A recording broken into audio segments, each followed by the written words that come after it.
Assalamualaikum warahmatullahi wabarakatuh.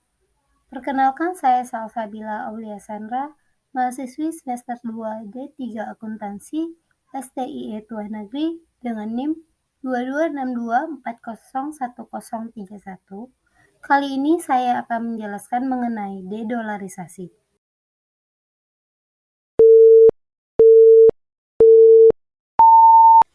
Dewasa ini, dedolarisasi mulai marak dilakukan oleh beberapa negara di seluruh dunia. Negara-negara bagian selatan seperti Cina, Brazil, India, Rusia, Indonesia, dan beberapa negara ASEAN lainnya mulai melakukan gerakan ini. Bahkan, para pakar menyebutkan bahwa dedolarisasi dapat menjadi tren bagi perekonomian dunia.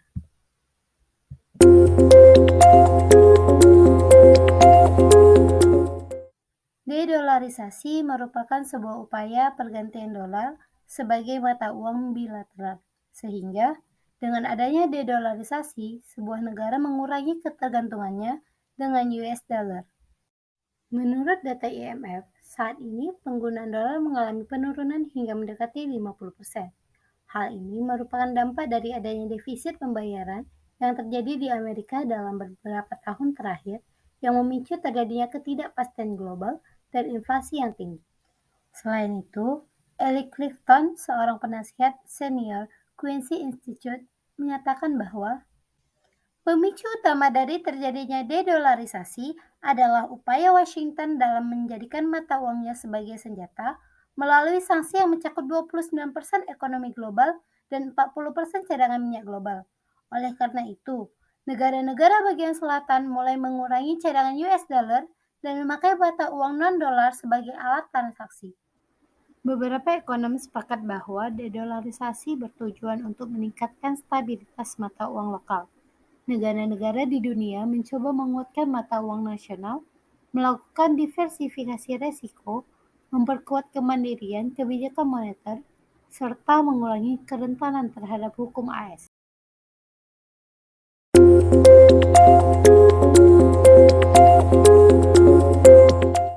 Praktik dedolarisasi di Indonesia telah terjadi mulai dari tahun 2018.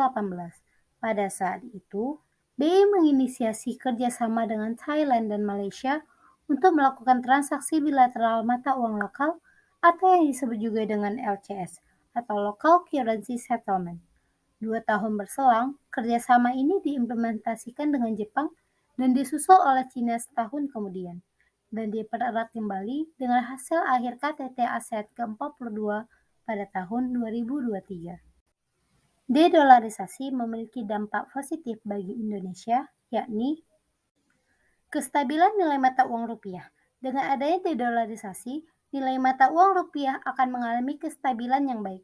Ketika nilai tukar stabil dan kuat, maka ada 6 hal yang akan terpengaruh, yakni sisi inflasi, suku bunga, neraca pembayaran, ekspektasi, dan kebijakan pemerintah atau kebijakan fiskal.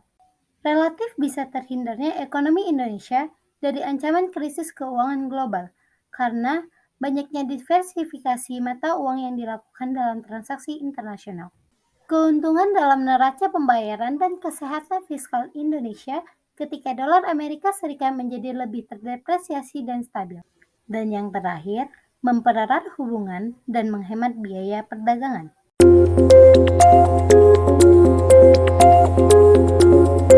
Dalam menghadapi dedolarisasi membutuhkan stabilitas ekonomi makro secara kredibel dan di bidang ekonomi mikro membutuhkan tindakan yang tepat dengan faktor utama yakni volatilitas nilai tukar mata uang yang stabil dengan cara membalikkan substitusi mata uang hingga melarang penggunaan mata uang asing dan inflasi yang rendah dengan cara menguatkan kebijakan moneter.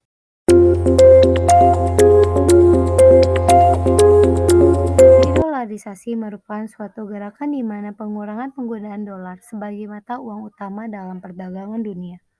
Hal ini disebabkan karena inflasi global dan defisit yang terjadi di Amerika beberapa tahun belakangan. Gerakan ini sudah dilakukan oleh beberapa negara di dunia termasuk Indonesia dan diprediksi menjadi sebuah tren yang tidak terbendung. Menurut beberapa pakar, dengan adanya dedolarisasi akan menjaga dan menguatkan nilai stabilitas mata uang rupiah. Dengan nilai tukar yang stabil, maka kami jaga kesehatan kebijakan fiskal yang mempengaruhi fluktuasi hutang negara.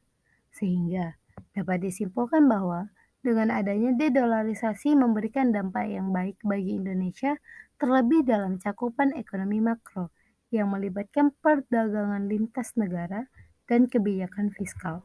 Sekian penjelasan materi dari saya. Lebih dan kurangnya saya mohon maaf, dan atas perhatiannya saya ucapkan terima kasih. Wassalamualaikum warahmatullahi wabarakatuh.